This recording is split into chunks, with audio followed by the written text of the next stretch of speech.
बचपन में अक्सर बड़ों को कहते सुना था कि बंदा नस्ली होना चाहिए। घर का कुत्ता भी हो तो नस्ली हो, कोई खिदमत गुजार हो तो वो भी नस्ली हो।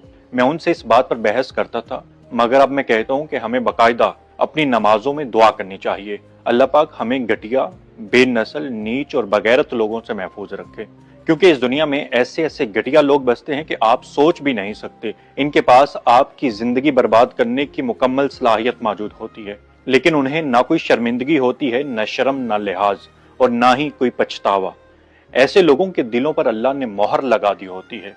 ना उनके दिल में रहम है, ना इंसानियत, ना मोहब्बत और ना खुदा खौफी।